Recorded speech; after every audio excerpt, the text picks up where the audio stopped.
here at UF. Thank you for coming tonight. I'm going to introduce Karen in a second, but I just wanted to plug how tonight's event fits into the broader picture of what we're doing with LGBT affairs this semester. So 2014 marks the 10-year anniversary of our office. It was created in 2004 after a campus climate survey, and President Machen has kind of been the leader in Gainesville and at UF and bettering the protections and resources available for the LGBT community. So I think a lot of props goes to him and his tenure. Regardless of other stuff, he's been really good to the LGBT community. So pay credit where credit is due. There are other events that are happening throughout the semester that if you're connected to us via our social media outlets, Facebook, Twitter, all the kind of stuff that we do these days, you can find the other events that are taking place this semester. Also, if you have it on your way in, we have a listserv sign up.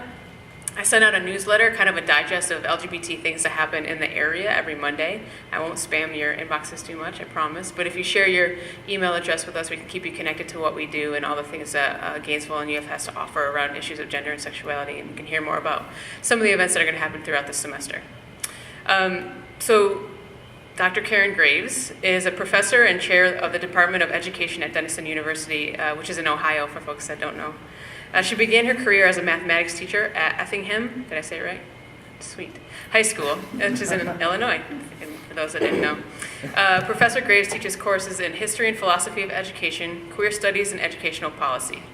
Her research addresses 20th century schooling in the U.S. with a focus on gender and sexuality and legal policies concerning education. She's written And They Were Wonderful Teachers, Florida's Purge of Gay and Lesbian Teachers, and it was awarded a 2010 Critics' Choice Book Award from the American Educational Studies Association. Other publications include Girls' Schooling During the Progressive Era, From Female Scholar to Domesticated Citizen, and the co-edited volume, Inexcusable Omissions, Clarence Carrier in the Critical Tradition and History of Education Scholarship. Professor Graves is a past president of the History of Education Society and a former vice president in the American Education Research Association, Division F, History and Historiography. She was honored to hold the Charles and Nancy Brickman Distinguished Service Chair at Denison from 2010 to 2013. And in 2013, Karen was recognized as a recipient of the Education Alumni Association Distinguished Alumni Award at the University of Illinois.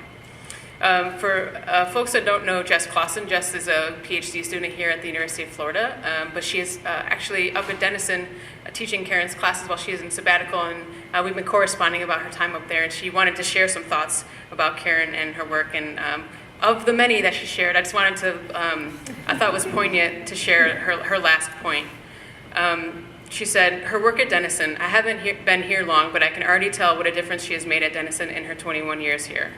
All the students I've spoken to about her love and respect her, and just as she has done in our professional organizations and in our scholarship, she has done a lot of tireless and thankless work to make safe spaces for LGBTQ kids.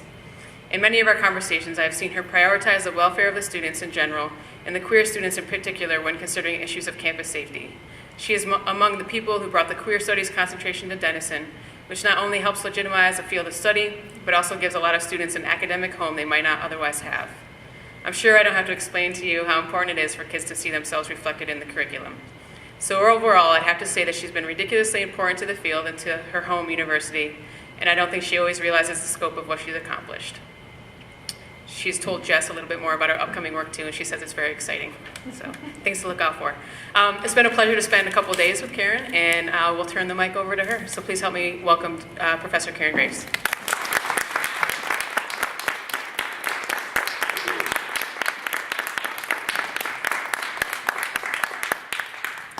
Thank you all for coming this evening.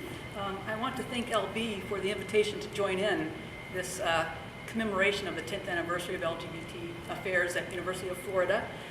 The lineup that you have for this semester looks really rich, and I'm just honored to be here to be part of it. I also want to thank the graduate students and faculty from the College of Education for our engaging discussion yesterday. I always appreciate opportunities I have to talk shop with the folks here, and that was a delightful time, so I appreciate that. And in particular, I do want to thank Jess Clausen and Sivan Terzian, who is here this evening, for their comments on an earlier draft of this talk. I'll tell you, the University of Florida College of Education is establishing a national reputation for excellence in our field, history of education, and I think much of it is due to Stefan's high standard for scholarship and his outstanding mentoring. I know I speak for a lot of us in the field who are all grateful to have you as a colleague, so thank you for that. Our task tonight is to think about an overview of LGBT history in Florida, and so let's begin. The question of social change should be framed with the most vulnerable group in mind, gay people. Because we stand in the center of progress toward democracy, we have a terrifying responsibility to the whole society. Bayard Rustin made this point toward the end of his life. The words are his, drawn from a 1986 speech delivered to the Philadelphia chapter of Black and White Men Together. Rustin's stature as a social movement leader in American history is unparalleled. His argument that gay men and lesbians are central to society's progress toward democracy offers a useful frame for our consideration of lesbian, gay, bisexual, transgender history in Florida. Before we explore that claim more fully, I think it is helpful to sketch a brief outline of Bayard Rustin's life and influence. More people may be familiar with Rustin since President Obama awarded him the Medal of Freedom posthumously last fall. In his remarks, the president noted that for decades, Rustin has been denied his rightful place in history because he was openly gay. In recent years, historians have given Rustin more attention in biographies, edited collections of his writings, and in the documentary Brother Outsider. Born in 1912 in Westchester, Pennsylvania, Rustin credited the support of his family and their Quaker faith for laying the foundation for his activism. His grandmother, Julia Rustin, was a particularly strong influence. She was a charter member of the NAACP who worked in her community to establish both integrated and, when segregation remained too entrenched, African American organizations. W.E.B. Du Bois, James Weldon Johnson, and Mary McLeod Bethune stayed as guests in the Rustin home when Bayard was growing up. Shortly after Rustin became aware of his sexuality, he discussed the matter with his grandmother, explaining that he enjoyed spending time with men at parties. After asking a few questions, Julia Rustin responded, "Then I suppose that's what you need to do." And this would have been sometime in the 1920s. His grandmother's acceptance helped Rustin understand that he need not pretend about his sexuality. There would be consequences, of course, living as an openly gay black man in 20th century America. Leaving college in 1937, Rustin engaged the cultural elite of Harlem, performing on stage with Paul Robeson and getting to know Alan Locke. In this company, Rustin refined a stance that would characterize his life. He refused to be defined by his sexual identity. Like many intellectuals in the 1930s, Rustin joined the Young Communist League, drawn to its anti-racist and world peace platforms. Like many, he left the party in 1941 when it dropped these initiatives by order for mandated support for Soviet nationalism during the Second World War. At this point, Rustin established his lifelong connection to A. Philip Randolph and also joined the Fellowship of Reconciliation. Here, he learned Gandhi's nonviolent direct action strategies under the tutelage of Christian pacifist A.J. Muste, a critical mentor who ultimately would prove less steadfast than Randolph.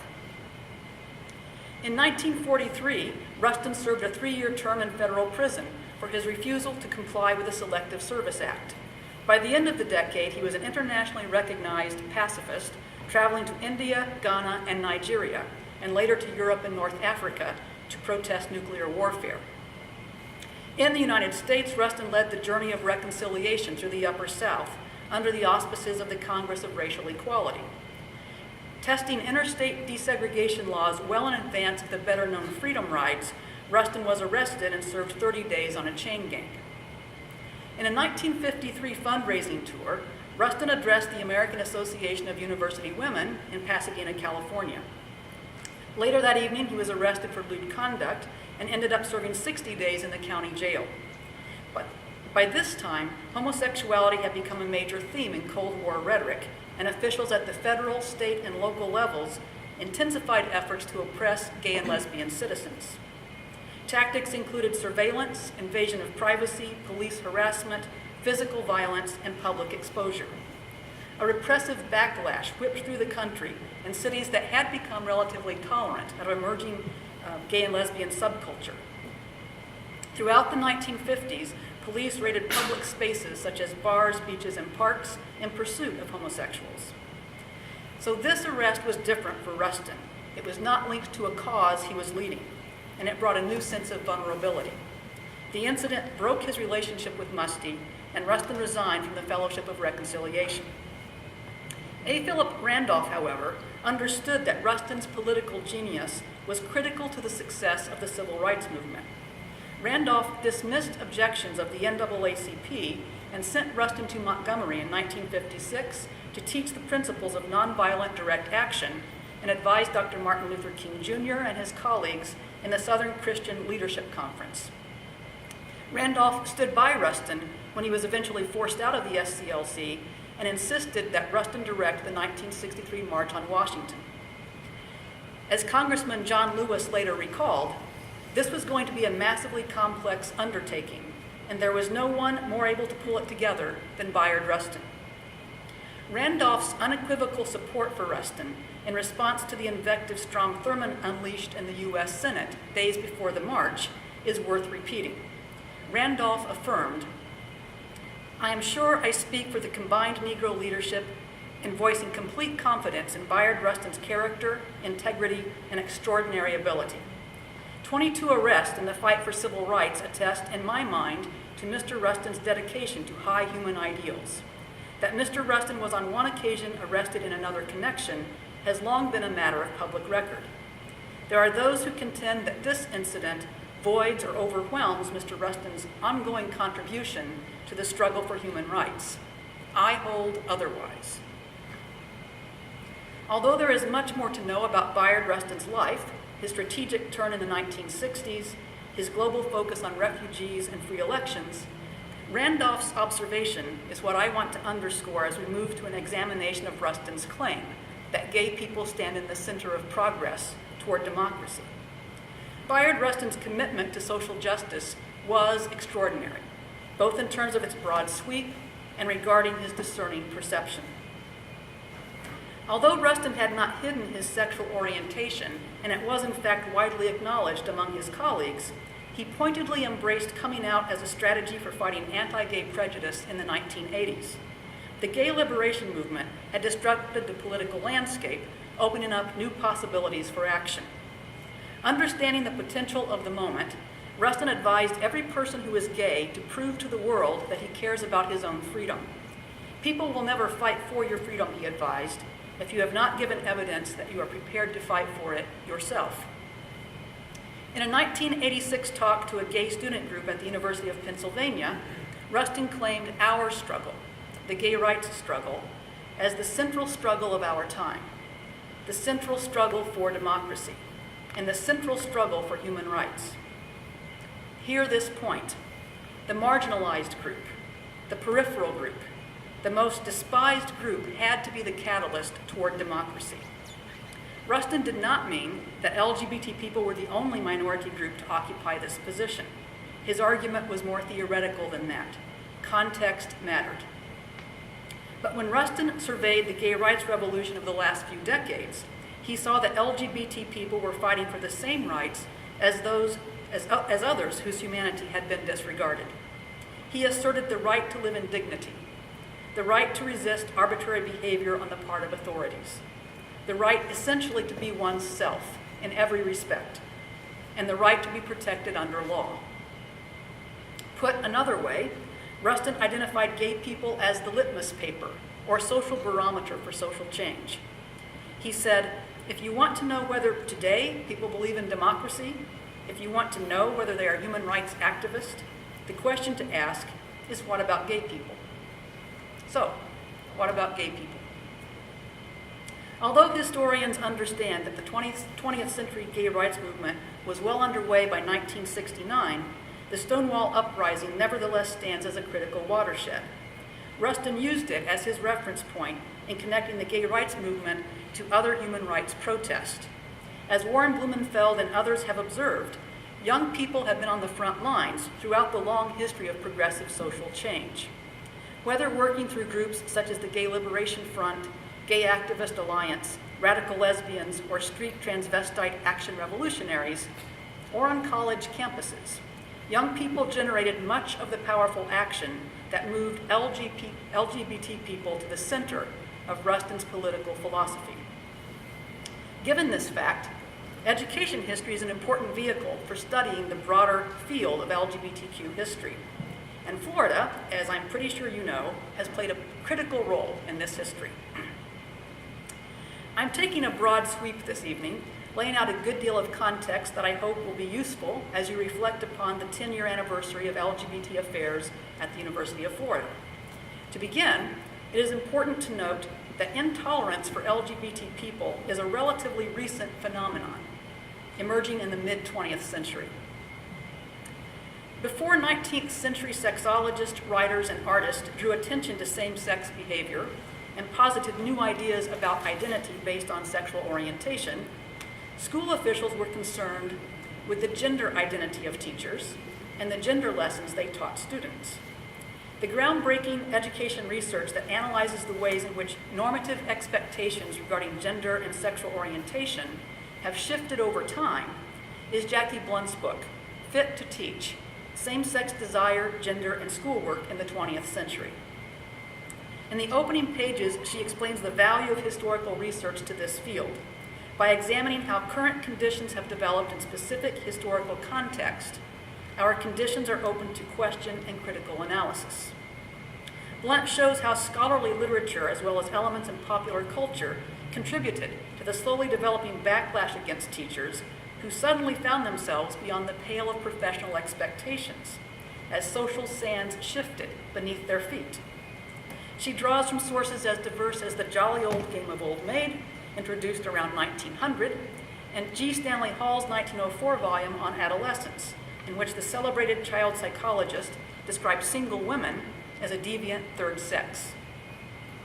Yet as late as 1929, it was possible for prominent researcher Catherine Bement Davis to publish Factors in the Sex Life of 2,200 Women, a scholarly exploration funded by Rockefeller for the Bureau of Social Hygiene. Davis reported that teachers and superintendents constituted just over half of the single college-educated women in the study.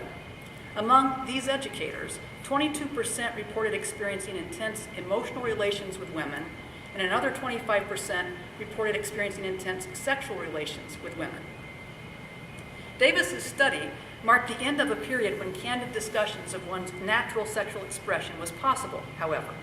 By 1932, Willard Waller's popular text, The Sociology of Teaching, warned against employing homosexual teachers, claiming that homosexuality was contagious. And at the end of the decade, Mental Hygiene for the Classroom Teacher detailed the supposed mental instability of single teachers. At the end of World War II, Cold War politics set the stage for the most repressive period in United States history for LGBT citizens, and educators became a particularly vulnerable target. Political maneuvering, emerging scientific arguments, and civil rights efforts intensified the turbulence that churned post-war life. Organized resistance was beyond the reach of gay men and lesbians caught up as pawns in the domestic containment strategy pursued by politicians. As Mary Bernstein explains, political organizing of any sort by homosexuals was precarious.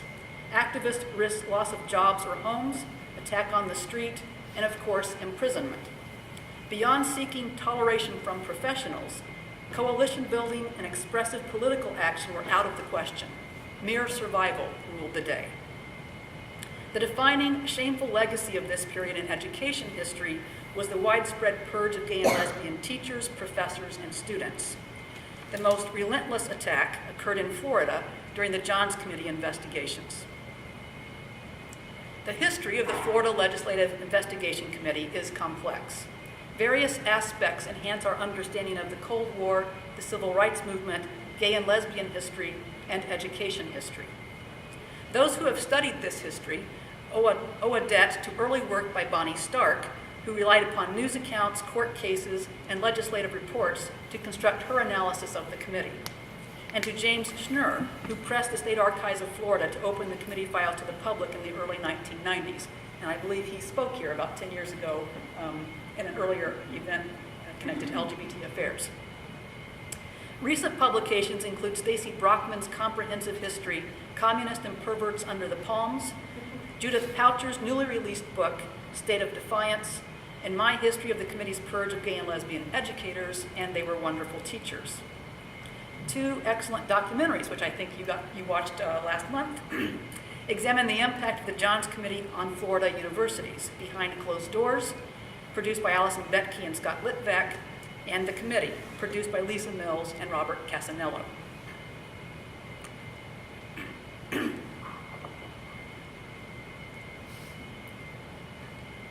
You had a senator that reached for some water in a most interesting fashion, I think. Just thought of that.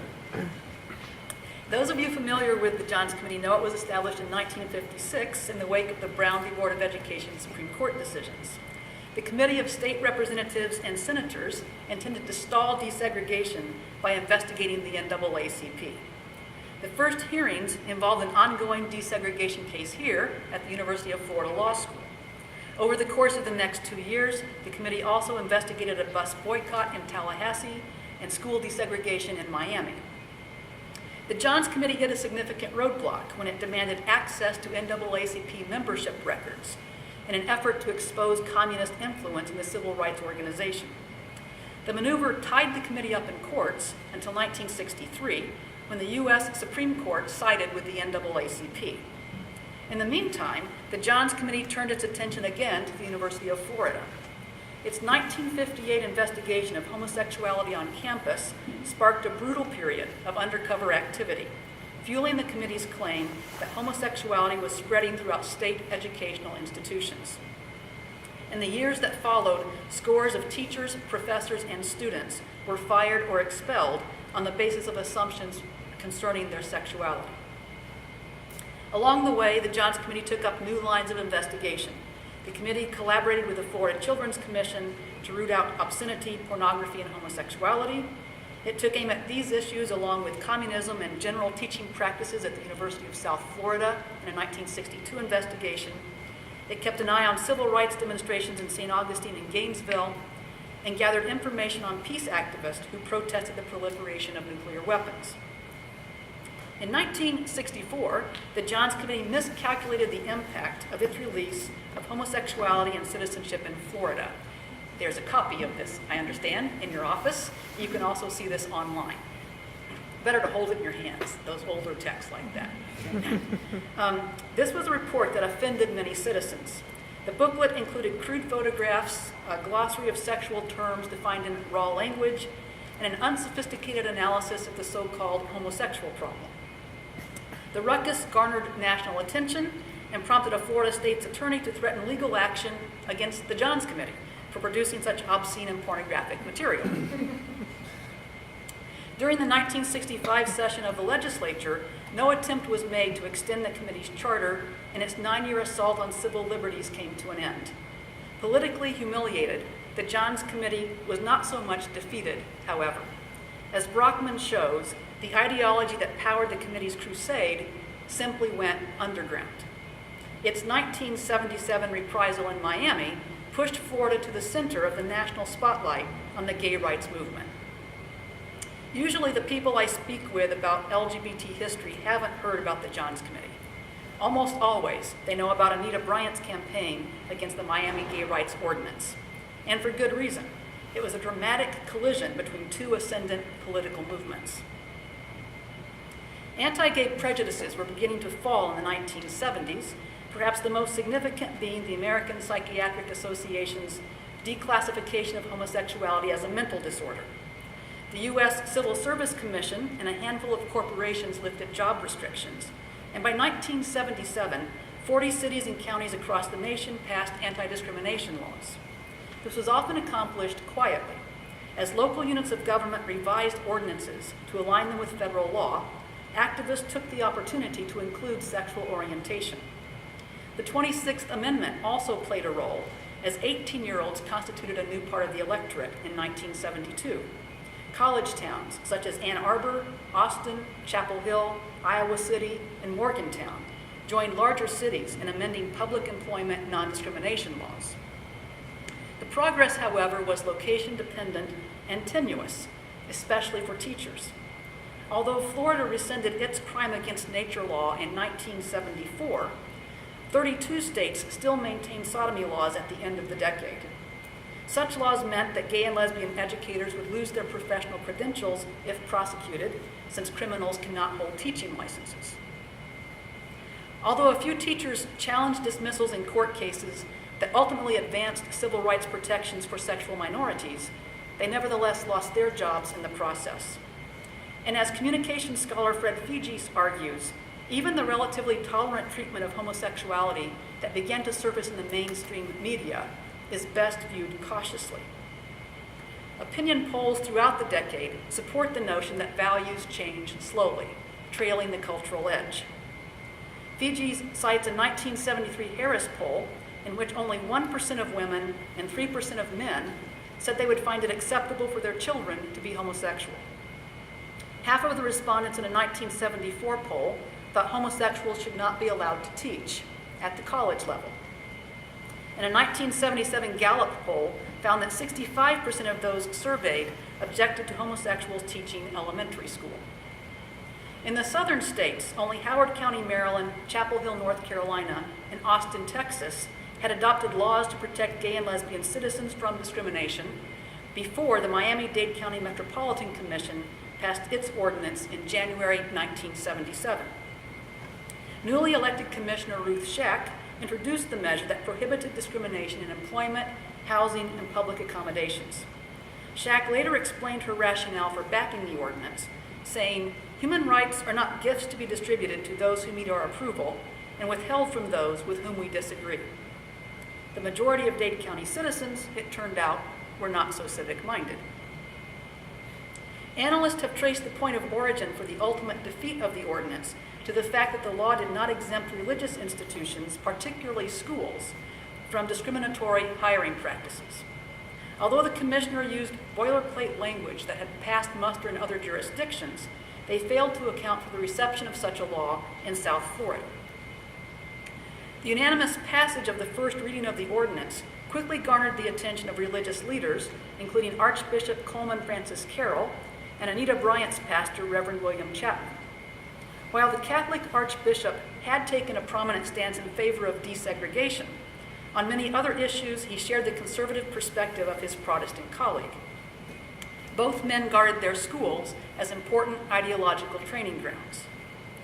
As influential as these figures would be in the campaign against the ordinance, Robert Brake emerged as the most pivotal force of the opposition.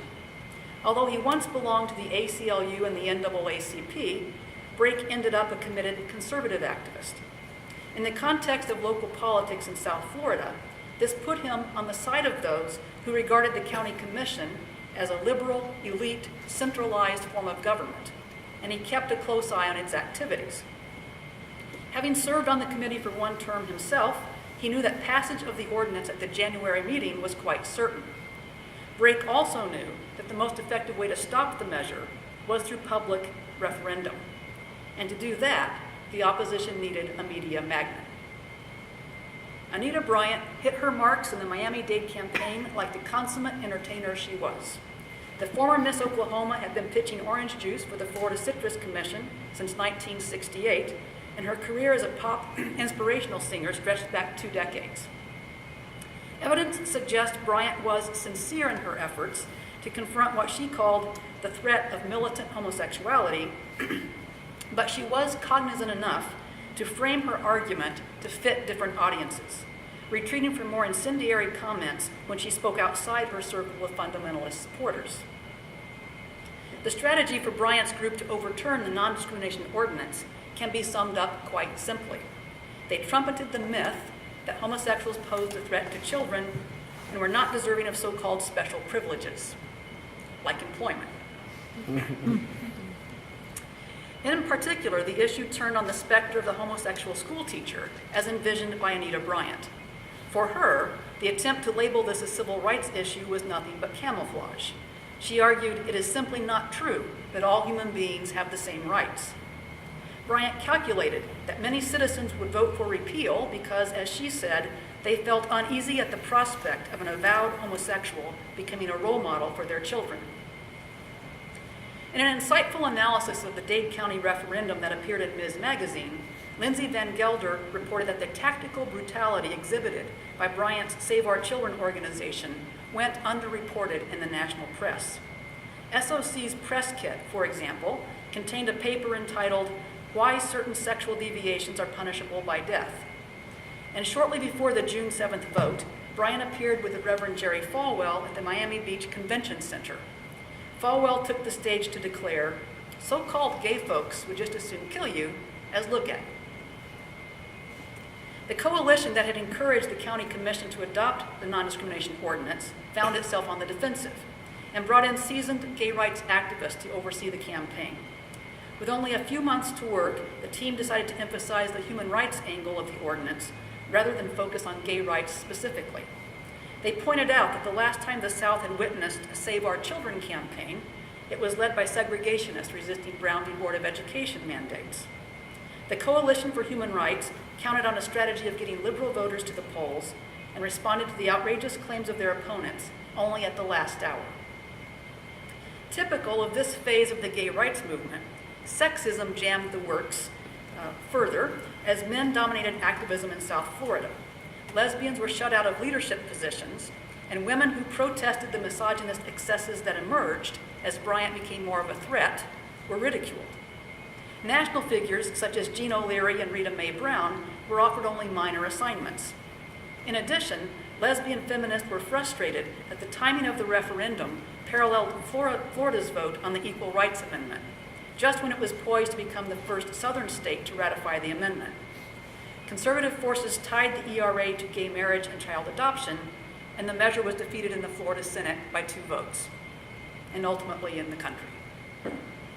2 months later, the Miami-Dade ordinance drew 45% of voters to the polls, which is a large turnout for a referendum. The ordinance was repealed by a 69 to 31% margin. Reporters from Newsweek alerted the nation that gay rights leaders will have to mount a delicate and difficult re-education campaign if they expect to achieve any further measure of acceptance. In the space of 6 months, the budding confidence that compelled gay rights activists across the country to claim civil rights was shattered. The groundswell of activism that led to the 1977 campaign had begun about a decade earlier, with college campuses playing a vital role. In 1967, students at Columbia University established the Student Homophile League. Within the next few years, gay and lesbian students established close to 150 campus organizations to organize political, social, and educational action in support of the gay rights movement. By 1972, they were organizing regional and national conferences. Just as quickly, some university administrators moved to deny official recognition for the new student organizations at places such as Florida State, Penn State, University of Kansas, University of Texas. A defining legal battle occurred at Sacramento State University during Ronald Reagan's term as governor of California. The court there affirmed students' rights to freedom of speech and freedom of association in its ruling, which stood as support for other LGBT groups facing similar challenges. This area of LGBT education history has not been as fully explored as other issues in the field, and certainly not in comparison to the history of higher education in general. Exciting new work is emerging, however, literally as we speak. Jess Clausen's dissertation, Coming Out of the Campus Closet, is once again putting Florida front and center in the history of LGBTQ education. Compared to student organizations, I think it is fair to say that curricular turf for LGBTQ studies has been even harder to claim. The University of Nebraska offered the first gay studies course on record in 1970. In 1972, California State Sacramento established the first gay studies program. Almost a decade later, the Florida legislature again insinuated itself into educational policy. In spring 1981, Florida State Representative Tom Bush introduced a bill to withhold state funds from public colleges and universities that supported gay rights.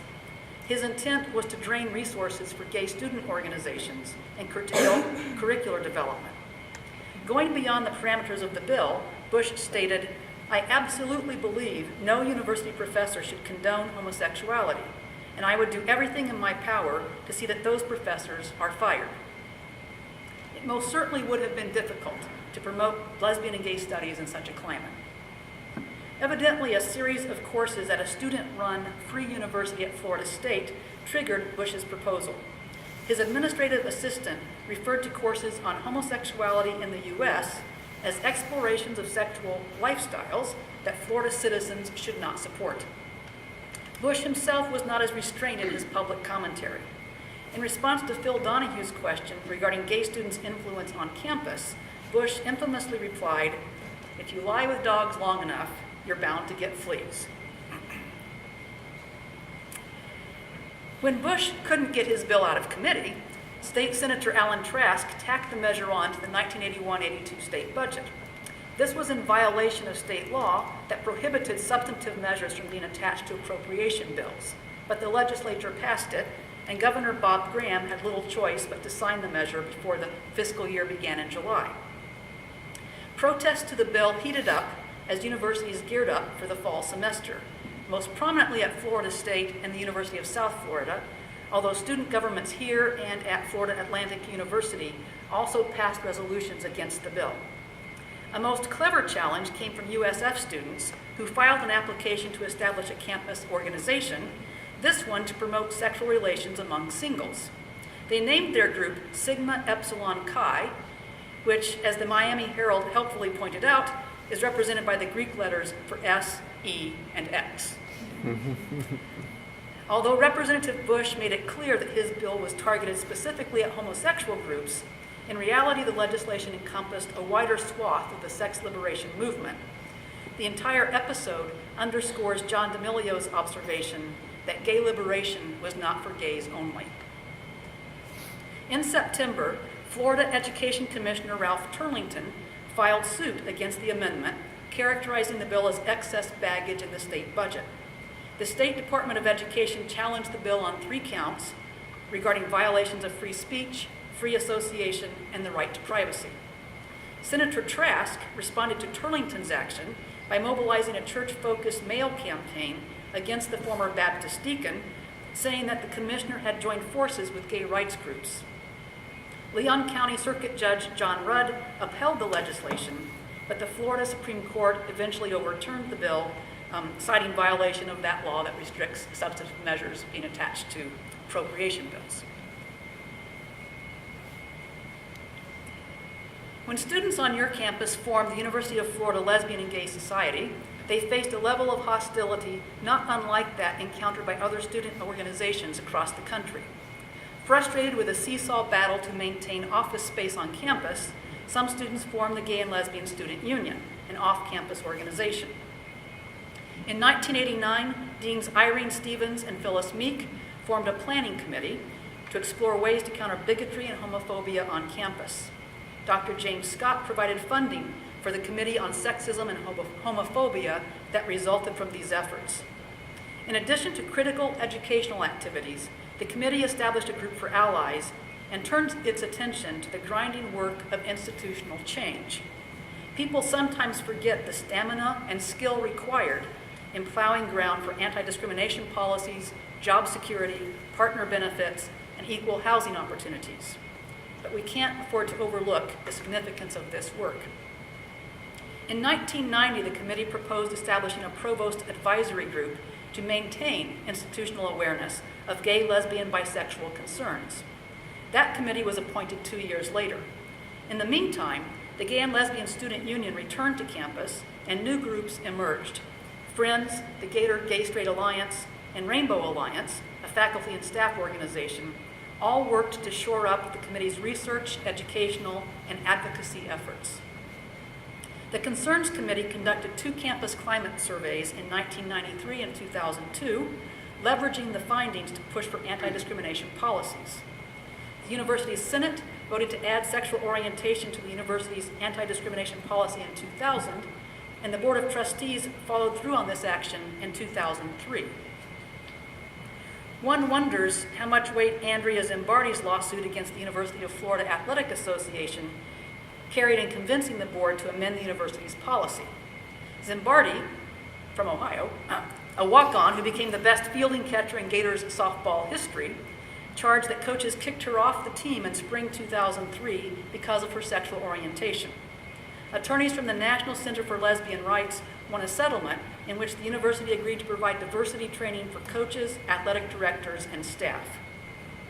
The same year, the LGBT Concerns Committee sponsored a panel presentation on LGBT history in Gainesville in conjunction with the university's 150th anniversary. The committee also collaborated with transgender faculty and staff that year to create a guide to workplace transition. Following the 2004 release of the most recent campus survey, the Concerns Committee met with UF President Bernie Machen to discuss the unfinished agenda regarding inclusive diversity policies. This meeting launched the search for the first director of LGBT affairs at the University of Florida. Over the course of the next decade, Tamara Cohen, Nora Spencer, A.C. Stokes, and L.B. Hannes stepped up to guide the work of this office that we acknowledge this year. Looking back over the half-century of history we have traced this evening, it is clear that Florida has been central to our collective struggle for democracy. LGBT students, teachers, professors, and administrators, in particular, have fought for survival, visibility, and equal access to the resources of this flagship institution. Or, as Bayard Rustin might say, they fought for the right to live in dignity, the right to resist arbitrary behavior on the part of authorities, the right essentially to be one's self in every respect, and the right to be protected under law. As much as we rightly celebrate the victories, we know that a good deal of work lies before us. In schools and colleges, we are still working to secure student safety, equitable policies, and relevant curricula. Most states, including Florida and Ohio, haven't yet adopted employment non-discrimination laws concerning sexual orientation and gender identity. This year, another federal bill to end workplace discrimination is languishing in Congress. Certainly 2013 was a landmark year, considering the joint Supreme Court cases on marriage equality. Today, over 1/3 of the U.S. population lives in states with marriage equality, but work on that front continues. And although a decade has now passed since the court struck down sodomy laws, a most fundamental victory for justice, some states still keep the unconstitutional laws on their books. As you consider where you might enter into the work of moving society toward democracy, consider this observation by historian John D'Amelio. Note the echo of Rustin's thesis. In a society that lays claim to democratic ideals, one key aspect of injustice is the insistent requirement of conformity. Our freedom struggle stakes its claim to significance because we are, importantly, a litmus test for the capacity of a democratic system, not merely to tolerate, but positively to affirm the value of difference. I can think of no better way to suggest how to go about this important work than to turn once more to Rustin's own strategy. We must fight for all, he explained, otherwise we are fighting for nobody. The point is to build coalitions for the elimination of all injustice. LGBT Affairs seems well positioned to carry on this work with your colleagues in Multicultural and Diversity Affairs, the Institute of Black Culture, the Institute of Hispanic Latino Cultures, Asian Pacific Islander American Affairs, and Intercultural Engagement. This work is challenging and draining. It requires a person to develop what Rustin referred to as an inner security. For in that way, he argued, we become fearless and very decent human beings.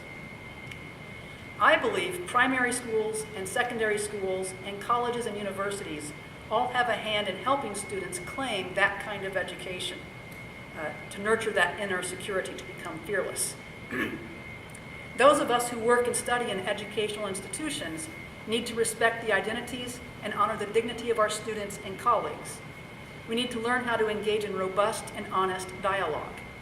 We need to preserve space and time for rigorous thinking about things that matter, and provide access to a full range of resources that address a more accurate representation of humanity, our triumphs and failures.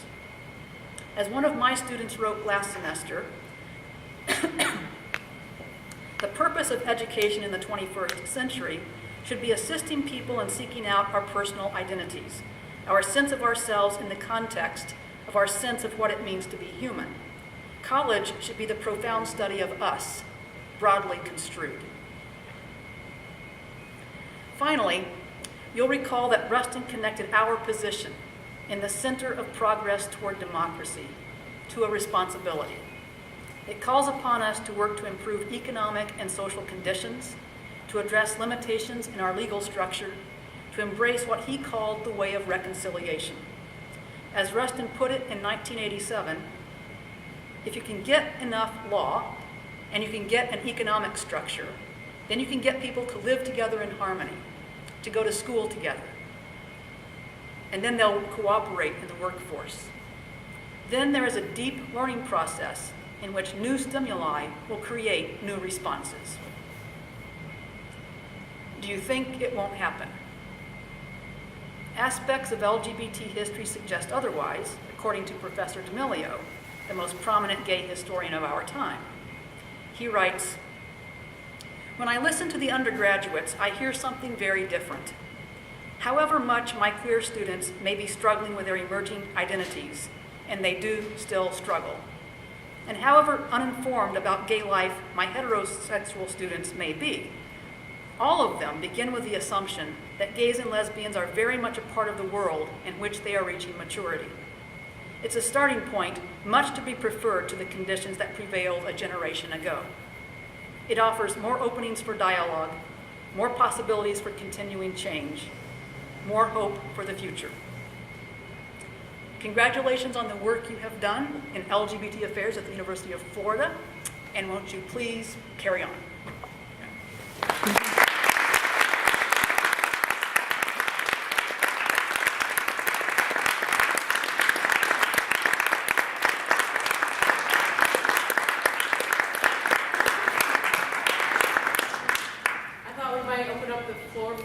Questions for 10 minutes or so. Folks have them, no pressure. But if there's any questions,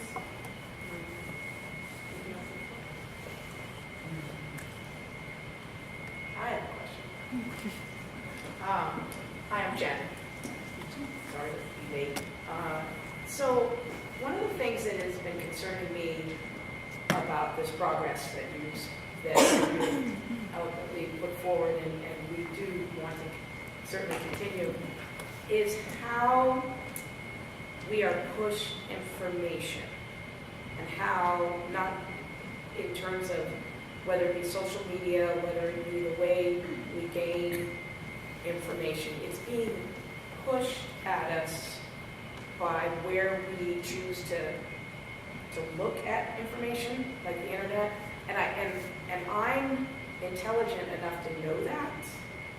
But there are so many people out there who I think are even more getting a narrow view, and I'm concerned that we're going to go back because they're just getting a very narrow view. I mean, they think they're technologically savvy, and they are, but because they click on certain websites, they're only going to get certain things. And so it's very challenging to seek a variety of information, in my opinion, in this day and age.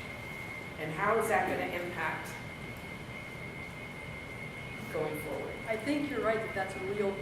I think that you're right that that's a real concern. And given the work that I do in College of Education, Department of Education, and in schools, I really believe and forever believe that schools, from start to finish, ought to be working to help people talk across differences and look at issues from multiple perspectives, and not restrict what they're able to look at in school, and learn how to listen to people and how to make their own argument and all of those things. And we don't have a good track record on that kind of work. But I think Rustin's right when he says that's the kind of work we need to do. And I think I would make a strong argument that schools really ought to be engaged with that on any issue. Any issue. Thanks for that question.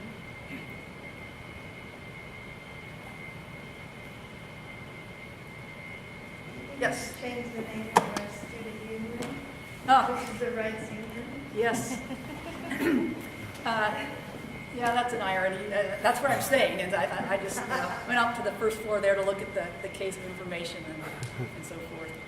I think you might have some, maybe the possibility of changing at least part of it. You got the reconstruction going on and so forth. And I think from the 70s and 80s, you might have some strong activists who would be good candidates for naming kinds of issues.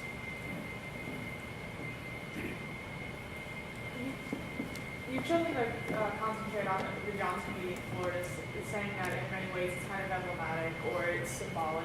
But did other committees exist in other states? Like, did they not reach the same prominence, or like what were the differences between the different states? Thank you for that question, and I think you're right.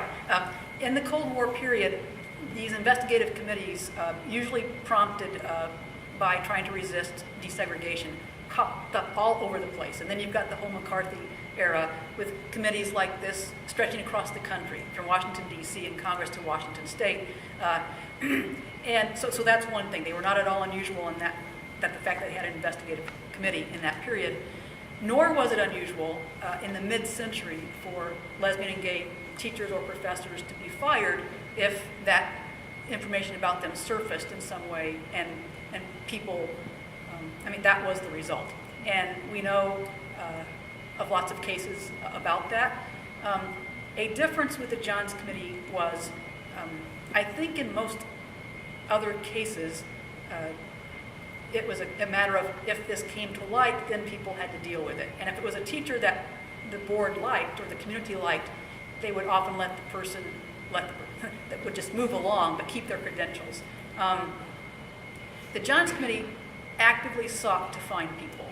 So I would argue that it is quite unique in terms of its intensity, basically, and its purpose. So the committee itself was around for 9 years, 1956 to 1965. They kind of stumbled into the gay hunt in 57 or so. So for most of that time, they're spending about 7 or 8 years actively trying to find people and trapping people, following leads, going way out. And so the fact that they're doing that, the fact that so much state budget money was put forward to this hunt, the fact that they articulated over and over that this is what they were doing, really does make them different, I think. And I don't know of any other situation that parallels it in terms of intensity or length of time or purpose, really.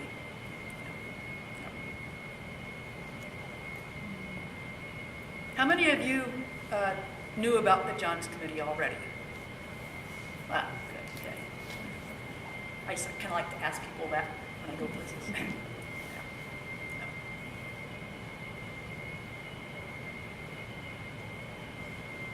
You mentioned in your speech that a lot of the opposition for gay rights came from the religious right and from many religious institutions. How do you think we should go about educating them about these things when it's in their religious text and it's so inherently against their religion they believe that they should be outside of the equal rights we're going for?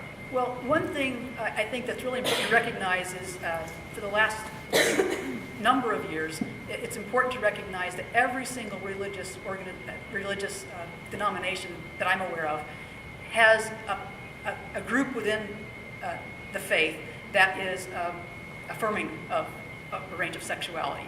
Every single one. I don't know of a denomination that doesn't have that diversity there. And so I think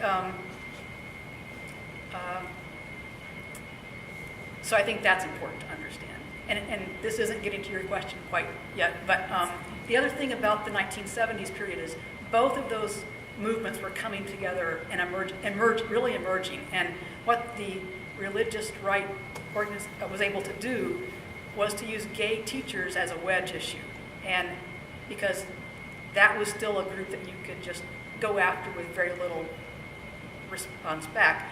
And they used it to get their foot in the door for a lot of other policy issues. So that's an important thing to think about. And so I try when I talk about it to really talk about it respecting the political power that we're talking about. These were not groups that we should just dismiss lightly and to look at these as really political actions in that way. I think people just have to speak their own truth. You know, my own faith tradition is Baptist, and what I like about Baptist is the respect for autonomy of each individual person involved. And I think everybody ought to claim their free speech and work for what you think is right. And, you know, on your better days, dialogue with people who are totally opposed when you can do it. So I guess those are the kinds of things I think about. Does that? No, did that's I the question. weasel around from your question too much? Yeah. We often talk about the religious right. We talk about issues like gay rights and abortion, but the religious right also has a really nasty history of racism. And I wonder if you could talk a little bit about that. Well, that's not something I've studied. I haven't really studied religious groups that much, but I do know from studying the 1977 campaign that the activists supporting the ordinance tried to make that point. They tried to point out, going back to the 1950s, and the strong resistance to desegregation and other policies had a lot of religious fueling. I know. So I really can't speak to it too much. Sorry. No. So you talked a lot about the climate on college campuses and what college groups were doing, but was the atmosphere different for LGBT educators for grade schools? You mentioned that there was this idea that homosexuality is contagious, so the idea that these teachers were in contact with younger children, was it a harsher climate for them? Yes, that goes back all the way, and in some ways was used more effectively because of these myths about recruitment and, shaping, preying on children and that kind of a thing. That was the battle in 1977. And it's, this was an ordinance that was about three things: employment and housing and public accommodations. But the opposition zeroed right in on the teachers in that way. And that's part of that wedge issue move that was developing then. Back with the Johns Committee, it has this whole history of going after elementary and secondary school teachers, absolutely there. And if you, the 1959 and 1961 Johns Committee reports to the state legislature, which you can get access to pretty easily, and they're not that long, you can see the rhetoric they were using to manipulate that point of misinformation. They knew it was effective, and they used it over and over and over. And that was pretty much the case across the nation in those decades. This is part of a larger history of how people look at teachers in general, elementary and secondary school teachers. And there's a lot written about that, but when you compare it to other professions, it carries the burden of not having a lot of status or respect or autonomy, and we can point to reasons. It's a public institution. So as a public institution, schools rightly have many constituents that they need to work with, and that is just on its best moment. That's just a fact, and very complex and interesting. But it's a public institution that works with children, and so if you connect that to these crazy ideas about recruiting and so forth, then that comes into that. It's a public institution that works with children that since the mid-19th century has been primarily staffed by women. And so all of the 19th century notions about women got slapped onto teachers. And so people, they don't really have to be that rational. They just have to know how to work with kids. They don't really have to know much. They, they're nurturing. They're not rational. You don't have to pay them much. Everybody in the community can have oversight over their lives. Are you going to the right church? Are you, what are you doing with your weekends? That's a whole history about teaching. And so this Johns Committee in particular sits in that as a most horrific episode, but not unlike the rest of that history in some ways. So, our question. The past couple days of hearing you speak, it really contextualizes and makes me realize how complicated the time was. Lots of different factors kind of led to a perfect storm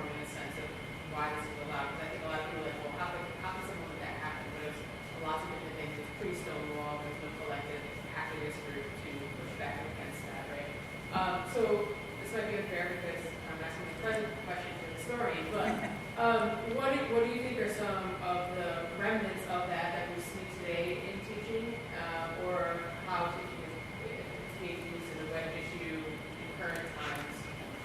So maybe contextualize the impact of it today. We won't tell the historians that'll answer that question, conflating current conditions and history. But I think this is one of the most challenging times to be a teacher that I've studied. I was a high school teacher for 9 years in the 1980s, so I have that little bit of experience. But even just studying the history of education, because of, I would argue, neoliberal notions to gut anything that's public, and to go after things like the collective bargaining of workers,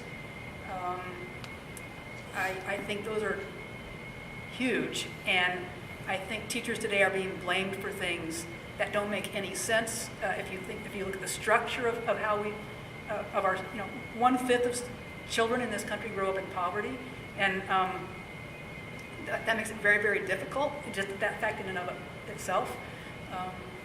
So I think this notion that teachers don't have much say on national policy, or any level of policy that affects their working conditions. I don't want to oversimplify. There are some teachers who go into that and do this work and make it work on the ground where they live. But the larger picture is all about experts from some outside group trying to tell teachers how to most effectively do their work in ways that do not respect their professionalism or expertise. And I absolutely have high regard for people who are doing the work now, and we need good people to be doing the work now. And that's the first thing that comes to my mind that way. So, of course, with most states still not having job discrimination laws on gender identity or sexual orientation, if you're any worker in those states, you're still at risk of being fired for no good reason. So that certainly is still with us. Curricular issues, we're way behind on curricular issues. You have to be a very strong, smart, good teacher to expand your curriculum in the ways that I think get to the last thing of the figure I was talking about. So. All right. I want to thank y'all for being here. Like I said, if you want more information about what we're doing for the rest of the semester or what we do in general, please share with us your contact information. Let's give one more thanks to Karen for coming.